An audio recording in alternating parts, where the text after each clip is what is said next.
Swedish fluently now because I Sorry, work. sorry.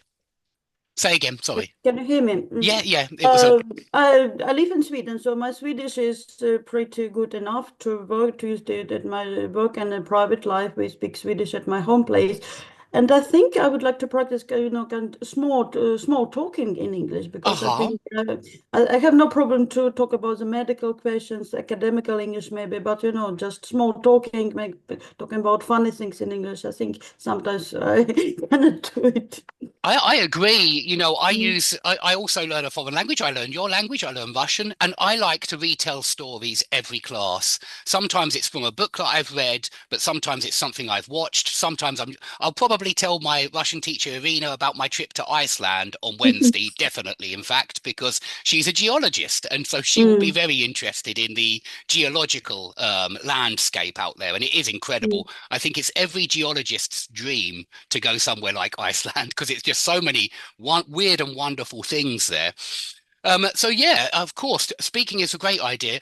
Would you like to retell a story, or do you want me to give you some pictures for inspiration? I don't know what kind of story you think from my practice from my I- I- life. we can just use the pictures. They're there to give you a little bit of a trigger to help you retell something. We Oh, usually okay, use these. let's try. I think it's a Danish cartoonist, so it is a Scandinavian. Hold on, where is that? Okay, I think it's this one, and then I go to here. Can you see Bidstrup? I say the text in Russian Yes, that exactly. one of Good, the good, good. best works. Yes, you're definitely on the right page. Excellent. So, I'm going to try and find one which we haven't done for a little while. Oh, wait, sorry, pressed the wrong button. Sorry. Let's try going a little bit further than here. Go down to perhaps this one. So, tell us what you can see. Okay, the fish fat, I see in the Fish oil. We say for fish this one, oil, fish oil. fish Uh-huh. oil. I guess this kind of pictures maybe from 50s or 60s because nowadays you don't use them to prevent the vitamin D insufficiency Good, in good. infant bodies. So that's what fish oil has, a lot of vitamin D, yeah? Vitamin D.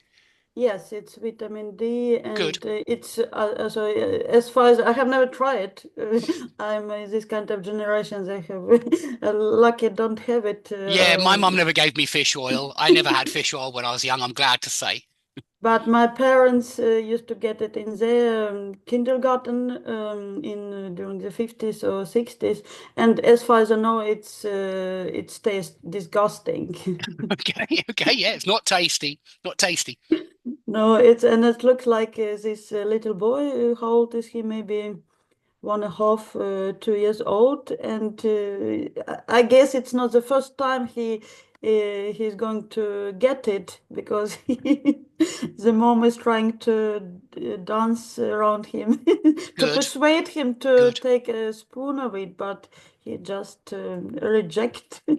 good. He rejects it. He refuses to eat the fish oil.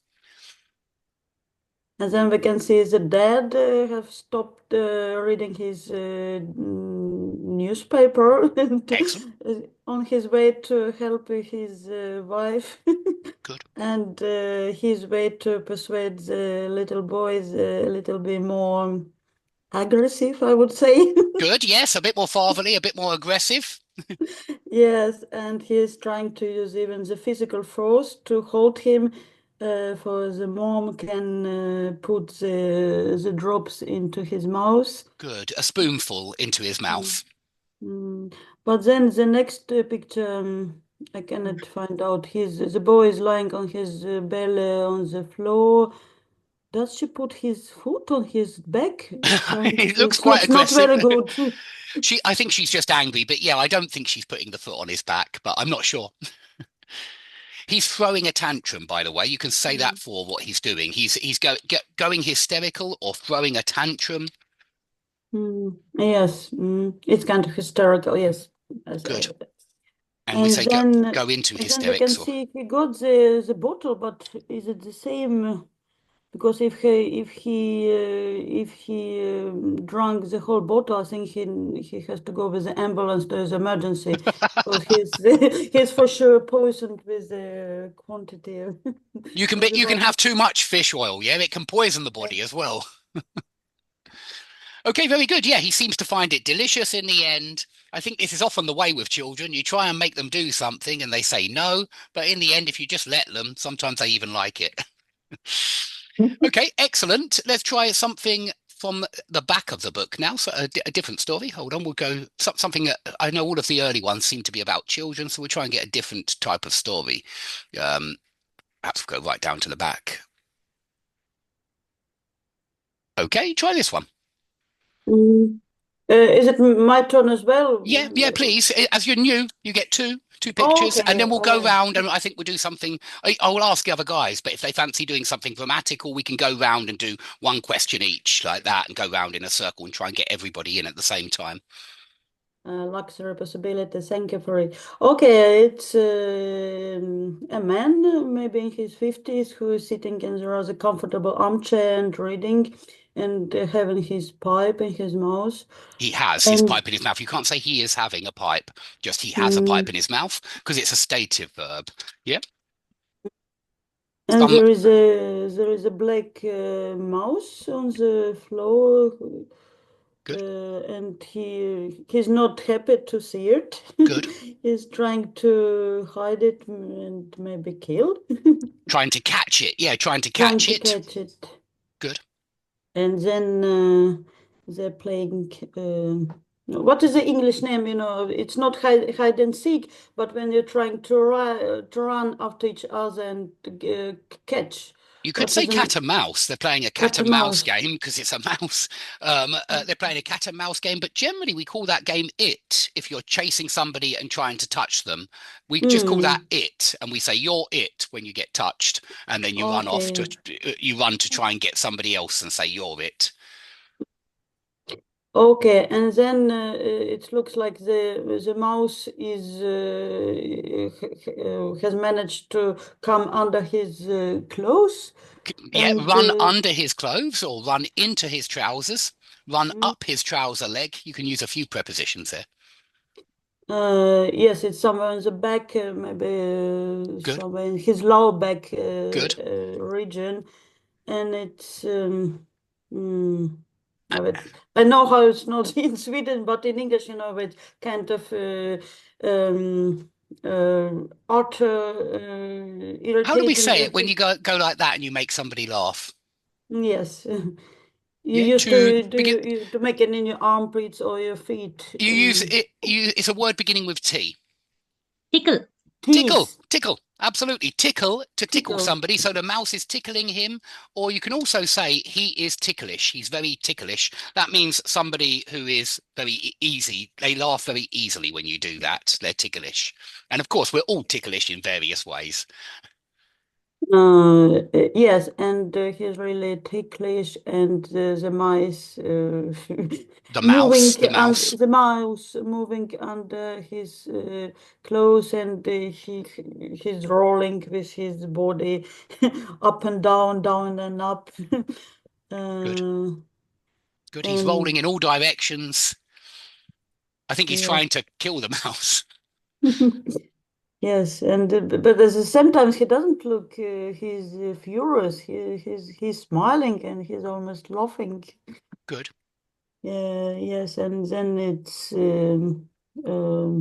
his his haircut got a kind of mess, and in the last picture he's trying to calm them. His And hairstyle, I would say, hairstyle. A haircut is always after the hairdressers, but his hairstyle got messed up.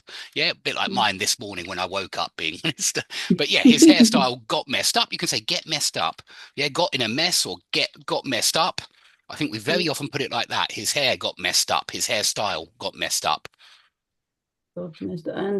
his pipe is back in his mouth, and Good. now he got the possibility to calm down a bit. But Good. the The mouse is mouse. Good. living. The mouse is living and back in his or her hole in the down wall.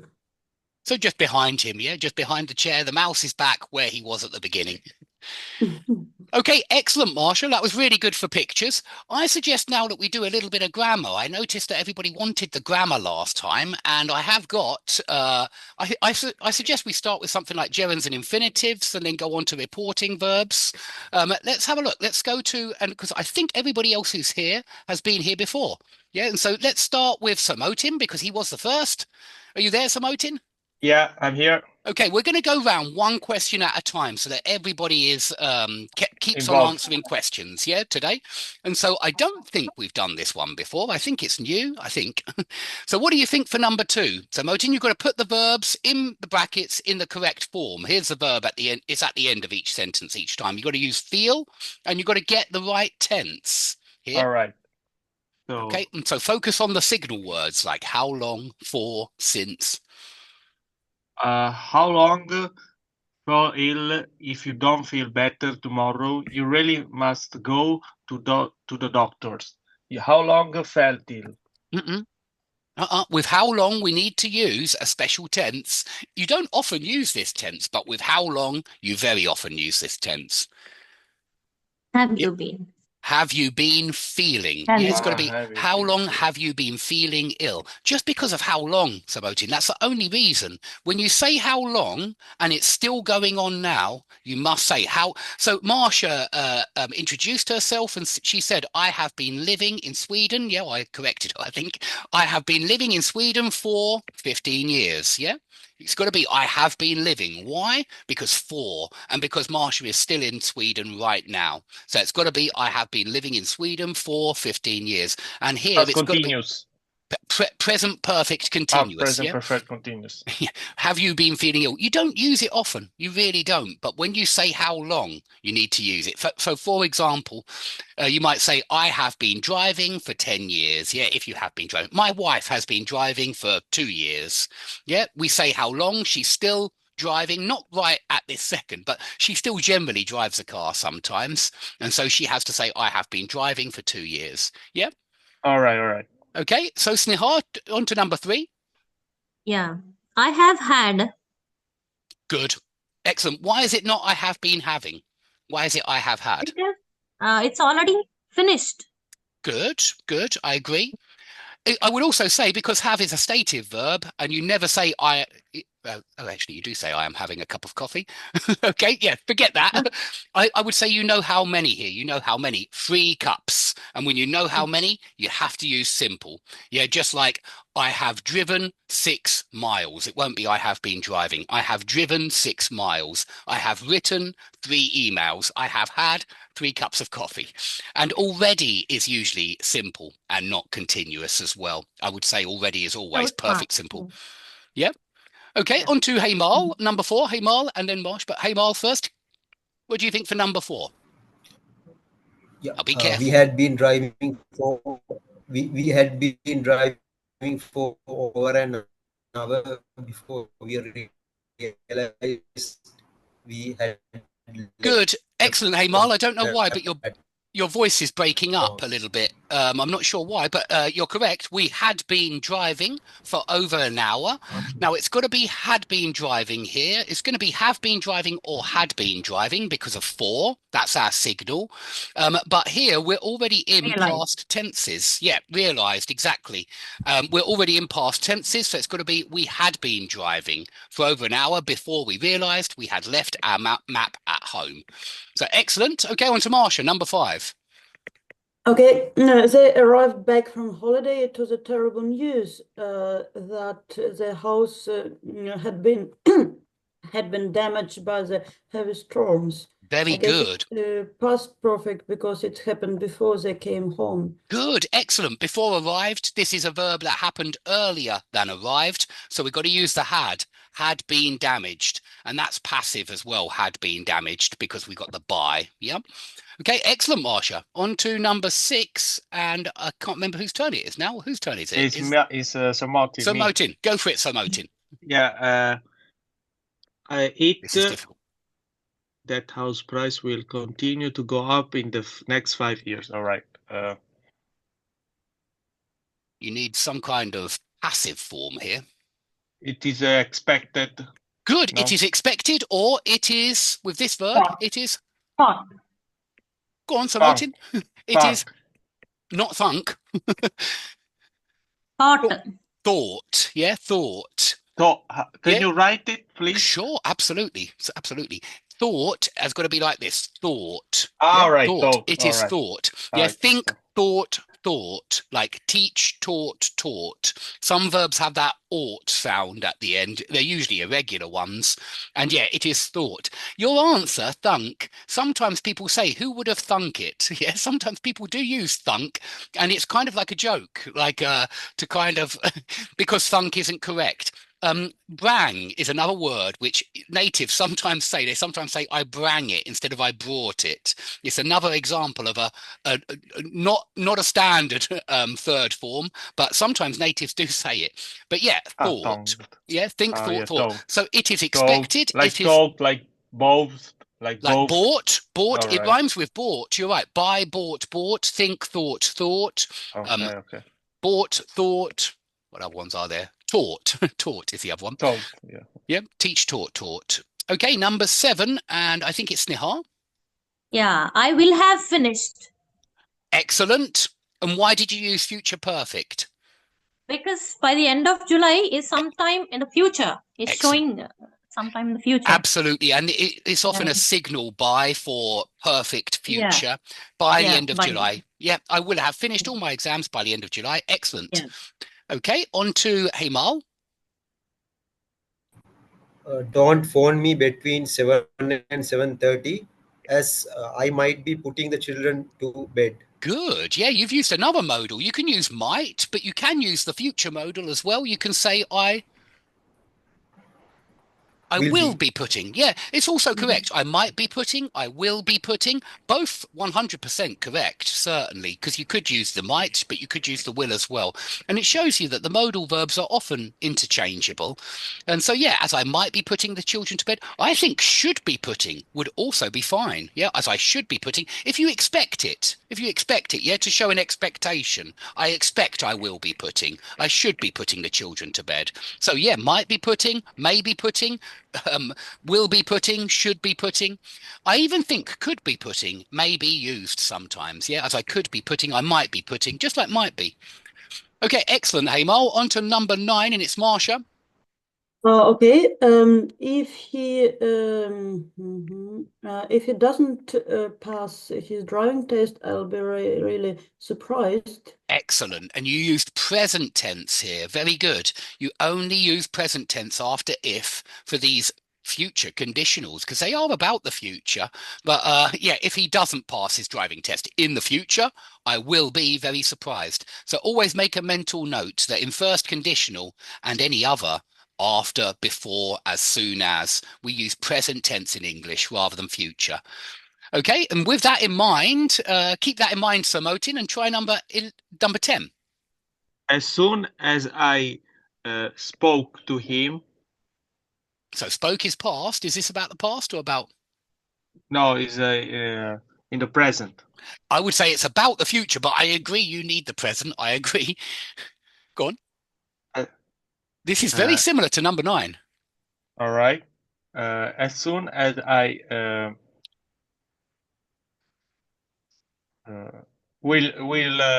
no. Well, will speak, I think, is logical, but it's incorrect. Okay. You know, I understand your logic, though, because it is about the future, but we always use after if, as soon as, before, after. When we talk about the future, we just use present tense. So if he doesn't pass his driving test, I will be really surprised. And as soon as I didn't speak to him. Just speak. Yeah, you don't actually have to change this one. As soon as I speak to him, yeah, as soon as I speak to him, I'll let you know what he's going to do. All right.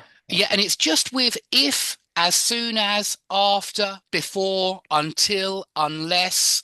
When we use them about the future, we actually use present tense straight after them. It's quite illogical, and that's why we say if he doesn't pass his driving test in the future.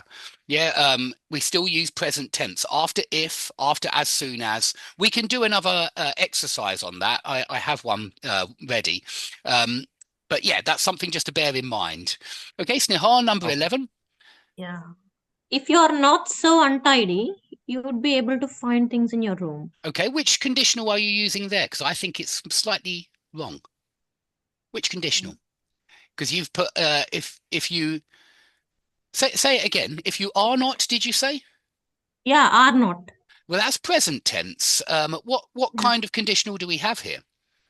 You would be. You Uh-huh. would be. So it's a would. So what kind of No, if you were not. good? If you weren't, yeah, it's got to be in past tense here because this is second conditional. Yeah, second conditional.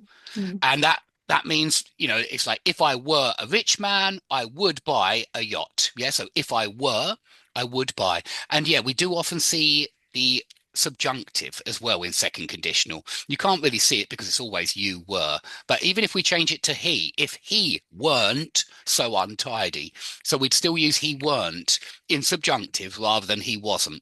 But lots of natives, especially in Britain, just say if he wasn't so untidy. Lots of them do. Okay, hey Marl, number Dave, 12. Oh, sorry, go on, Dave, please. I have a little Please. confusion about this. Uh-huh. Are we not predicting future here? It doesn't matter. Second conditional is about the future. It can be about the future. Even though we use past, second conditional is about the future. Let me give you an example. If I won, past tense, look, I've got it there actually. If I won the lottery tomorrow, I would buy a yacht. And so it's second conditional because second conditional is for present hypotheticals and future hypotheticals. It is for future as well, second conditional. Yeah, and so if I won the lottery tomorrow, I would buy a yacht. Yeah, and you just don't get present tense after the if and then would. It just never happens. It will always be past tense after the if you've got a would. Okay? Okay. So even if it is a third person singular there, we use were. Even if it's I or he or she, yes, and that's subjunctive. It's why we say if I were a rich man. Yeah, if I were a rich man. We don't say if I was. Well, some people do. Some people do. If I were a rich man. I try to use the subjunctive. I try to keep it just because I'm aware of it. But I know that lots of natives don't use the subjunctive there. They do say if I was a rich man, some natives. Sorry, Dave, untidy, what this mean? Untidy means in a mess, yeah? So my room is untidy at the moment. My hair, you can say my hair is untidy, but my room is untidy. It's a mess. All right, okay, I need to tidy up. I need to put things away. I need to, make it look better. And so when you tidy up, you put things in the right place. Okay. Okay. So number 12, hey, Marl.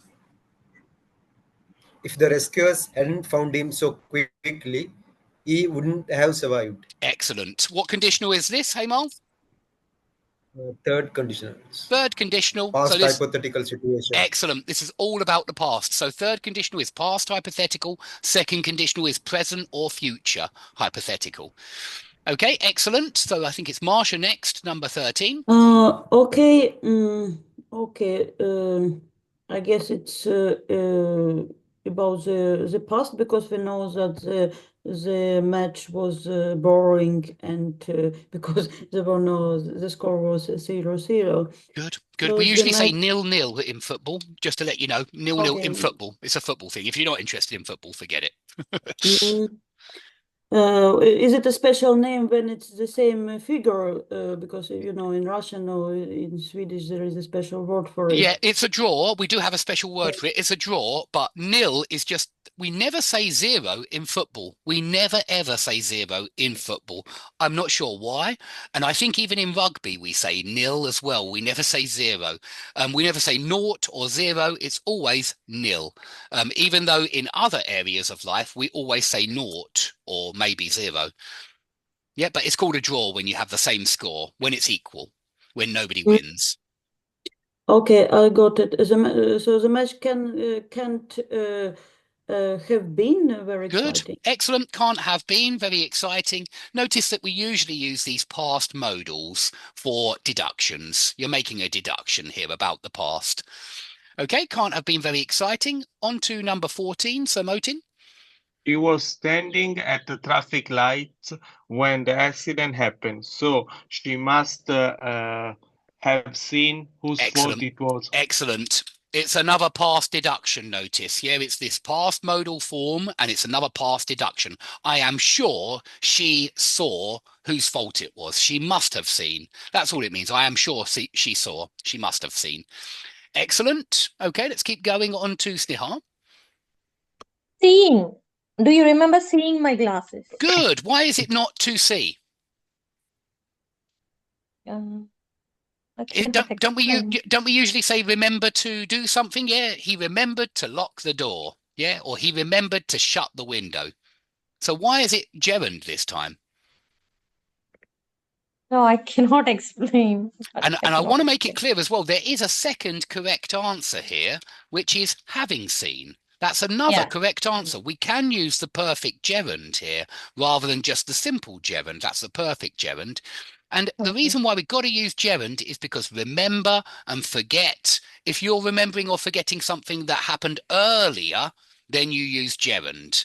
Yeah, and so I'll never forget drinking my first beer. Yeah, something like that. Smoking my first cigarette.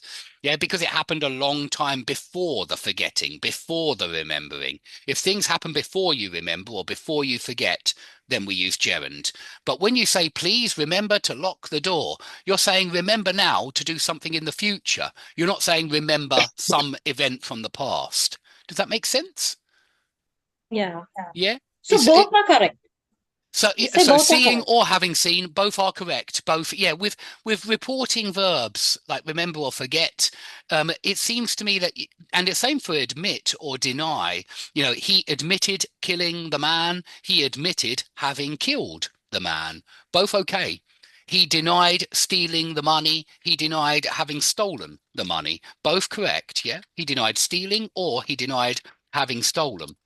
They're 100% the same in meaning, really. There's no difference in meaning. And I think most people do use the simple form.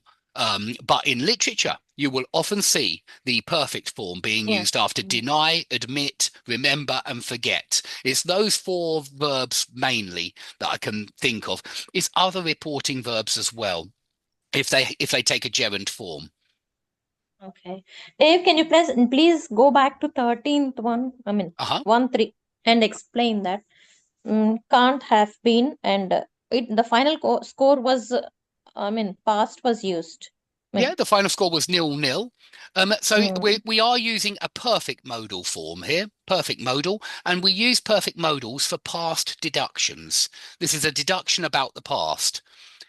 Yeah, it's something like we did not use could there, could not there. You can say couldn't have been as well. That's also correct. Couldn't have been is also correct. Yeah, that's also correct. The match couldn't have been very exciting. We do use couldn't have as and can't have interchangeably. They are the same. Yes, so they mean exactly the same thing. And yes, I agree. Couldn't have is also possible. Yeah. Yeah, that's it. Yeah, it doesn't matter with the can't. You know, you can't. By the way, can have been is not possible. You can't have the can and in the perfect form, but can't you can use can't or couldn't in past modals. Okay, and so whose go is it now? Is it Haymar's 16? Is that right? My ex-boyfriend is my ex-boyfriend is very friendly with my brother, so I can't avoid meeting him from time to time. Excellent. So you need a gerund after avoid. Yeah, can't avoid meeting him from time to time. Okay, excellent. On to number 17, if there's no questions. Marsha. Okay, she apologized for. Okay, so she apologized after she was rude. So she apologized for having been good, excellent, or just being. Very good. For having been or just she apologized for being. And this is another example of when you can use the perfect gerund if you want to. I think most people just say being. She apologized for being so rude on the phone. But in literature, again, you will very often see the perfect form being used, having been. And it's after prepositions here where it's possible. That's a preposition for. And so after prepositions, you can use the perfect form of the gerund. And I think that's true with most prepositions. So, for example, admit, I mentioned earlier. You can admit to something. You can use a preposition after admit. And you could say, he admitted to killing the man, or he admitted to having killed the man. Both are correct, yeah? I know this is quite confusing. I'm just trying to give you all the information that I know, because I'm just well aware that you will sometimes see having killed, especially in literature. This is why I did the Secret History book recently, because in the Secret History you very often see her doing this. Not always. You don't see the writer doing it in every situation, but you do see her doing it often. And I remember it was with that verb remember that she often did it, with remember and forget. But certainly after prepositions as well, it's possible. Okay. Dave, can I use apologized to somebody? You certainly can. Yes, she apologized to me for having been so rude on the phone is correct. Certainly. So yeah, you apologized to somebody. It's true. Okay. Okay. Any other questions about that one? Was it all clear? Let's carry on. Whose turn is it? I've forgotten. It's me. It's you. Go for it. Go for it, Samotin. Number 18. My parents persuaded me. Persuaded me. Good. Not to take the job. Excellent. Not to take the job. Exactly. Not to take the job in the USA. Yeah, excellent. Not to take. So persuade somebody to do something. You have to learn these reporting verbs, the patterns that they take. Very good. Okay. Who is next? Dave, I have one more question. Please. Here we can, I think we can use to not take also. In order to breaking the infinitive form. Well, to not take does split up the to plus infinitive, doesn't it? To not take. And now, of course, I agree, actually, that natives very often say that. But there is a school of thought out there. There are some grammarians out there who don't like split infinitives. Now, I think they're being a bit silly. I just mean that very often you see the to and the take split with a not in between. And sometimes you really do need to split the infinitive. I would err on the side of caution and try to avoid splitting the to and infinitive. I think it does sound neater like that, not to take, rather than to not take. But yeah, there is, as I say, there are some people who say that it's not right to say to not take. But really, I disagree with them. I think you do need to split it sometimes, but perhaps it's best avoided if you can. Okay, whose turn is it for number 19? I forget, guys. Sorry. It's my turn. Okay, number 19. What do you think? I wish I were. Good. I wish I were, and you used were. Excellent. A more patient person. I think I take after. Yeah. Okay, so why I were again? Why I were instead of I was? Wishing is something hypothetical. Yeah, hypothetical. Yeah. Yeah, subjunctive for hypotheticals, basically. Subjunctive for hypotheticals, which is why we use the were in number 11. If he weren't, even if it's he, if he weren't so untidy, he would be able to find things in his room. Yeah. And so, this is another subjunctive, and we use past simple for present hypotheticals. This is about the present, and we use past perfect for past. So with that in mind, on to Heimal, I think. Yes. I wish you had warned me that the book was going to be so sad. I burst out crying on the train. It was very embarrassing. Excellent. Yeah, had warned here. Why do we use past perfect? Because it is a subjunctive. Yeah, it is subjunctive. It is a past hypothetical. I agree, it is subjunctive. It's very similar to second and third conditional. Second conditional is for, we use past simple for present hypothetical, and third conditional, we use past perfect for past hypothetical.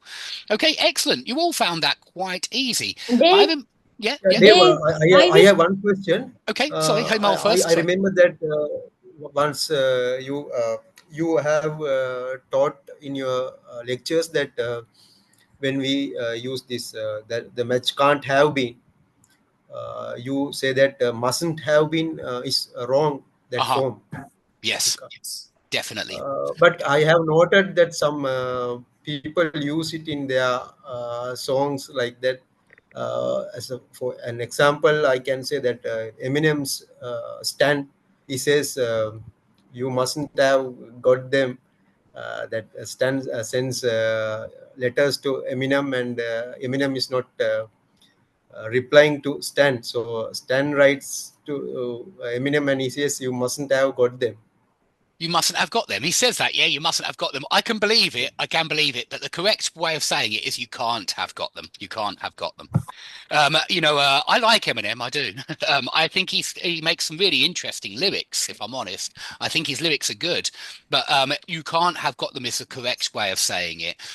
I've even seen it on some grammar websites where they say mustn't have is fine, but to me, it's 100% wrong. It really is. You got to use can't or couldn't. Couldn't, I don't mind. As we said earlier, couldn't is fine. You couldn't have got them. You can't have got them, but you mustn't have got them. No. I have seen mustn't have or must have.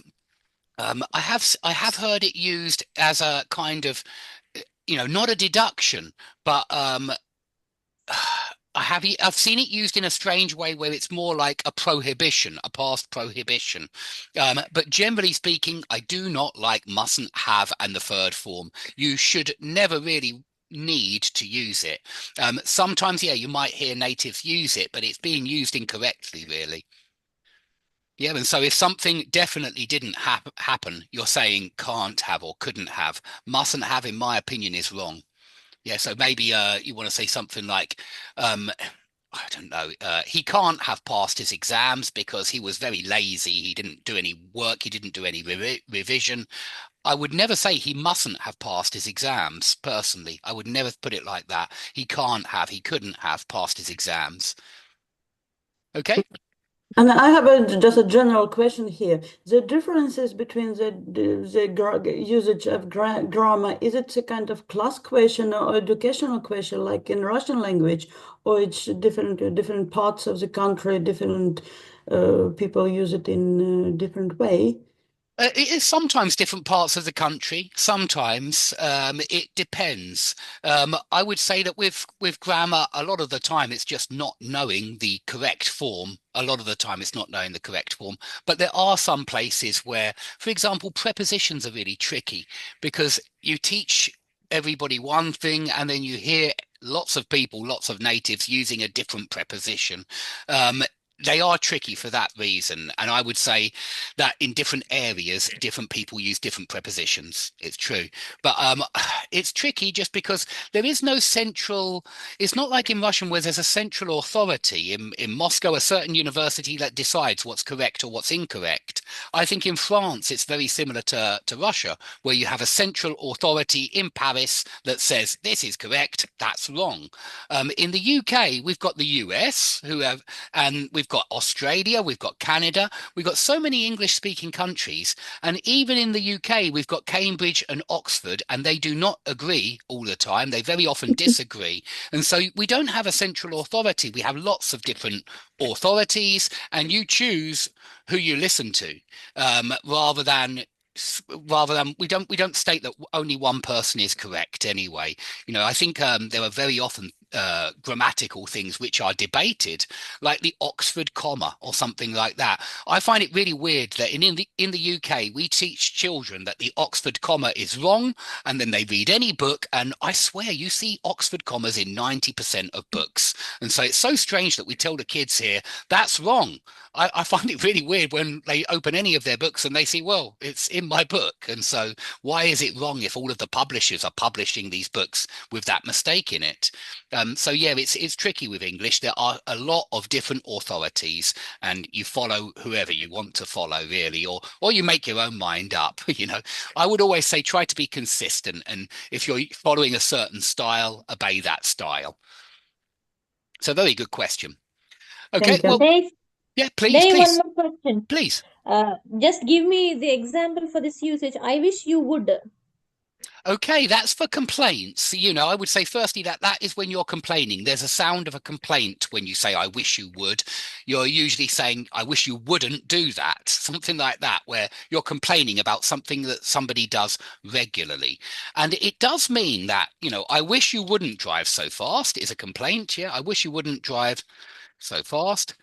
And I wish you didn't drive so fast. I don't see a mistake in either of those. They both sound good to me.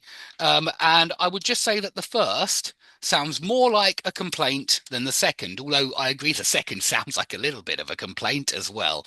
But both are correct there. I wish you wouldn't drive so fast. I wish you didn't drive so fast, you know, because it's a present hypothetical as well. I wish you didn't drive so fast.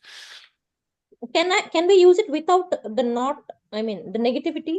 I mean, I wish you would drive. I wish you would drive faster is certainly possible. I wish you would drive faster. Yeah, I wish you drove faster. And again, both are correct. I would probably use the would just to emphasize that I'm making a complaint. Yeah, I wish you would drive a bit faster.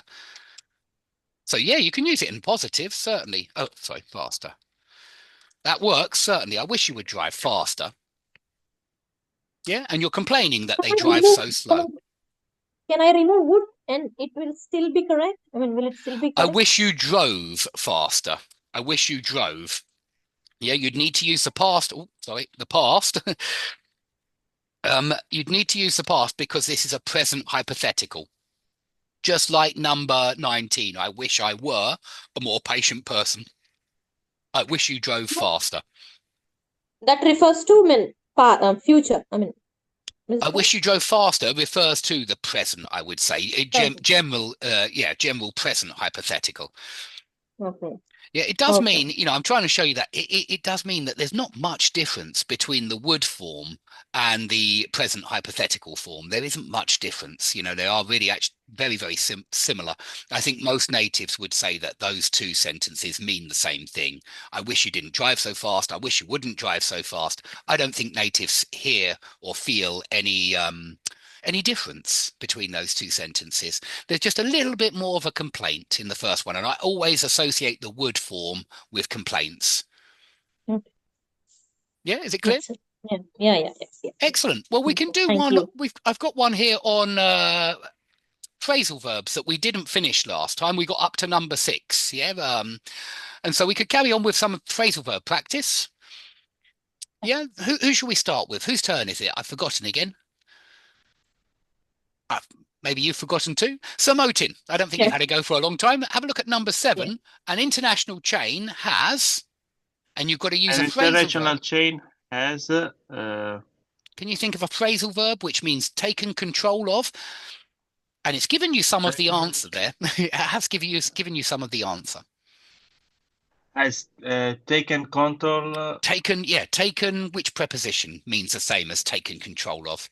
Has taken. Over. Taken over, yes. Yeah, good. Okay. I think Snehal nipped it in before you there. Try number 8. Go on. For return. And notice I go on with this? No. Yeah, try number 8 as well, Sir Motin. So try number 8. And it is just when you return something to somebody. I return him. I want you to use a phrasal verb here, like a verb and a preposition. A verb and a preposition. Like worked out, yeah, or something like that. I worked out the cost of the holiday, yeah, or these shoes have worn out. All right. I made up. I return. So use a verb which means to. Good. I gave him.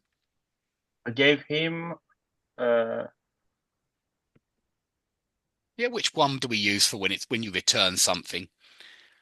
Even when you return a phone call, we use this preposition. Answer? No. So they gave him. Yeah, we say this like when we say, you know, I want you to return my call. Please call me. I recall you. But we often say, I'll call you. I call you back. Good. So I gave him. back. Excellent. The money. Yeah, I gave him back I the money I always owed think. him. So always give somebody back, but also call somebody back. We use this back quite a few times. We even say answer somebody back, but that usually means it's used for when children answer you when you're telling them off. And we say, don't answer back. And it means don't speak to me when I'm telling you off. Just shut up and listen to your punishment. Yeah, but if kids answer, teachers might say, don't answer me back as well, meaning don't answer back when I'm telling you off. You just stay silent and accept your punishment. Okay, number 9, and I think it's Snehal, is it? Number 9? Snehal? Yeah, I can't put up or bear with. Good, but put up. One more word. I can't put up. Bear with. I wouldn't say bear with personally, but I can't put up with, definitely. I can't put up with that noise anymore, or I can't bear that noise anymore. Yeah, bear something. So no preposition for bear. I can't put up with that noise. I can't bear that noise. I can't stand that noise is also possible. Stand something. I can't bear something. I can't stand something. Oh, spelled that wrong. Please bear with me. And I mean, they use please bear with me. Good. That's different though, isn't it? That's not tolerate. That's stay with me, stick with me. I don't think there's any toleration there. When you say bear with me, you mean keep listening to me, basically. Keep listening to me. Bear with me while I explain a bit more. And so bear with is certainly an expression, bear with, but it's not the same as bear. Bear is usually used in the negative, this one, and you normally say, I can't bear, I can't stand, yeah, this or that or the other. But yeah, bear with me is normally used like that. Bear with me for a few minutes while I find your documents or something like that. Somebody might say it in the if you're organizing a visa or something like that, they might say, bear with me while I check your passport, something like that. Okay, number 10, and I think it's Hemal. Yeah, I don't Okay, I don't feel really. like going out. Good, very Feel good. Yeah, like I don't even consider this a phrasal verb, really. But yes, excellent. I don't feel like going out yeah, tonight. even I don't think it is a phrasal verb. It's Me natural. I neither, think it's Hemal. just Me neither. I think we natural. need to write to English File and say this isn't a phrasal verb. Feel like. I suppose one reason they think it is because like is a preposition in this sentence.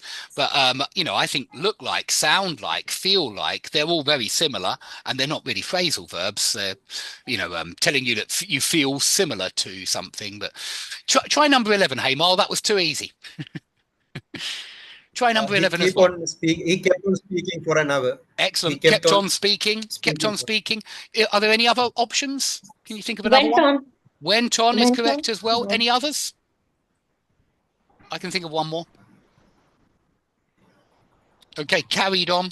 He carried on speaking for an hour. He went on speaking for an hour. He kept on speaking for an hour. All the same, exactly the same. Okay, very good. Marsha, number 12. His jacket doesn't fit his trousers. Not fit here, no, not fit. This is when two things look good together. Okay. Doesn't similar to his trousers. Not similar to. If I give you the first word, see if you can get the preposition. His jacket doesn't go along. Not along. Go with here. His jacket doesn't go with his trousers. When you say it just means they match very well. They look good together. Yeah, his jacket goes with his trousers. Okay, try number 13, Marsha. She started in Software last week. She organized set maybe. Go on. Set. She set what? Set. Set up maybe. Good, excellent. She set up a new software company. Excellent. I think you could also say started up, and we often say a startup here. We use the phrasal verb as a noun as well. It was a startup. Yeah, I think we often say that for new companies, new businesses are startups. Yeah, but that one's the noun. Okay, excellent. So Motin, number 14. The bank robber did it, but wasn't caught. So this is a 3-word phrasal verb, 3 words.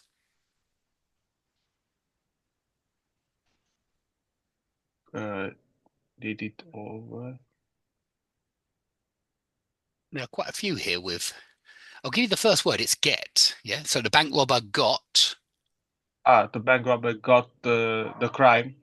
You need two more prepositions. Got the crime. Got away with. Yeah, you need to use got away with the crime. If you get away with something, that means you commit a crime, but you don't get punished for it, or you commit some kind of bad behavior and you don't get punished for it. Yeah, there are a few other ones with get here with crimes. I've just done that, The Secret History, and they use this one a few times. He got off on that when they're talking about their punishment. They say that they won't get off on an easy punishment. Basically, they won't get off on a short punishment. If you get off on something, that can mean that you get a much lighter punishment than what you deserved. So quite rare, but still you see it sometimes, and it was used a few times in that book. So you could say he got off on minor charges, something like that, minor charges, meaning that, sorry, bad spelling there. Can I say maybe escape? I don't know. Bank robber escaped. We don't actually, not escaped the crime. Escaped the punishment, maybe, but because that's what it means. He got away with the crime. It means he committed the crime but escaped the punishment, and so it does mean escape punishment, but we don't often say he escaped punishment. We usually use this got away with. There are really common, the phrasal verbs, and so that is the one you'll most often see with crime, certainly when somebody isn't punished. Okay, so yeah, I have a question about getting on off, because in my language, a medical one, the patient with a Parkinson disease, for example, they have this getting on off symptoms. Is it something? It's another kind of construction here.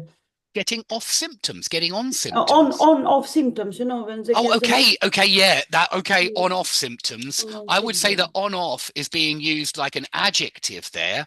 We're describing the symptoms with on off, and so I wouldn't personally call it a phrasal verb, even though I see that it looks very much like a phrasal verb. But I would say that these are on off, because you don't need to use get. You can say he has on off symptoms, and that means that sometimes the symptoms appear and sometimes they disappear. Yeah, and that's why we say on-off symptoms. You can also talk about an on-off relationship. And that means a relationship where they're together and they're apart, and then they're together and then they're apart. And so that's quite common as well. They've been having an on-off relationship for a few years. That means, they're in love and then they hate each other, and then they're in love and then they hate each other, that kind of thing. It happens all the time. Yeah. So we'd say an on-off relationship, but think of it as on and off, like a computer being on and then off, or anything being turned on and then turned off, because really that's why we say on-off symptoms. The symptoms, sometimes we say coming and going as well. Yeah, by the way, it's a coming and going pain. Yeah, coming and going, meaning on-off. Yeah, sometimes it comes and then it goes, and then it comes and then it goes. And so you do see, is it a coming and going pain? You might say as a doctor to the patient, is it a coming and going pain? But you certainly can say, are these on-off symptoms? That means the same thing. So excellent question there. Very, very good. But I wouldn't call it a phrasal verb. I would say that's like an adjective describing symptoms. They're on-off symptoms. Okay. Okay, excellent question. Let's come on to, who is it? Your go, Marsha? Whose go is it? I've forgotten it. After Samotin, it's Snehal. Yes, excellent. So number 15. Picked up. Excellent. He picked up his friend outside the bank. Try number 16 as well, Snehal. Tidy your toys up. Excellent. Tidy your toys up. There is another one here. Can anyone else think of a different one? So you can also. Sorry? Put down is. I say maybe get your toys up. No, not. Although pick your toys up would be possible. Okay. Pick your toys up. Another one is put your toys away. That means the same as tidy your toys up. Put your toys away. Yeah, you put things away. Put something away means put it in its proper place. Yeah, and so put your clothes in your wardrobe. Put your toys in the toy box. Yeah, put your stuff away. Okay. Can I say in the 15th phrase, he grew up? Group up, his friend. Group up. Oh, group up. Yes. No, not group up. Group up isn't one, but I understand you mean gather people into a group here, yeah? Yes. Because that would be round up, round somebody up. He rounded up his friends for a game of football. Yeah, he rounded up his friends, because that does mean gather people together for something, to round somebody up. And so I would say that if you mean collect people together as a group. Yeah, and so he rounded up some colleagues, yeah, to go to the pub, whatever. But it means gather them together. Pick somebody up is always for when you collect somebody in your car. The opposite would be drop somebody off at somewhere. Yeah, drop somebody off at the airport, drop somebody off at the station. Yeah, and that's when you take them somewhere and leave them in a place. Yeah? Yeah. By the way, pick somebody up is from. I'd like you to learn all of the prepositions from somewhere. Yeah, and so pick somebody up from the station, drop somebody off at the station. So do learn those. I would learn them with the at and the from as well, which just means you're learning them as a unit. I always think learn words as chains of words rather than single words. Okay, excellent. So on to number 17. Whose go is it? Is it Hey Miles, I think? Yeah. The cinema has been turned into a burger bar. Excellent. Try number 18 as well, Hey Mal. I think these are all too easy for you. I'm going to have to give you the advanced ones next time. Yeah, she put out a cigarette. Excellent. Can you think of any others? Can you think of any others? There's another one which we use and you see all the time in literature, certainly, and I think it's just as common as put out. Throw away? Butt off. Not quite. Off. Not butt off. No, stubbed out. She stubbed out her cigarette. Yeah, you stub out a cigarette and then you leave the cigarette butt. I understand why you're saying butt. You do leave the cigarette butt in the ashtray. So you stub out. Stab out is not meaning with the knife when you stab. Oh, that's stab. Yeah, that's with an A. It's not with an U. That's with an A. Stab somebody. That's when you kill somebody or when you hurt somebody with a knife. You stab somebody. And yeah, stabbing is always putting something into somebody's body. Something sharp is always stab. But yeah, that's stub, to stub out. Okay, and number 19, Marsha. He's recovering from his operation. So it's for you, Marsha. It's for you. Yes. It happens at work sometimes. I hope.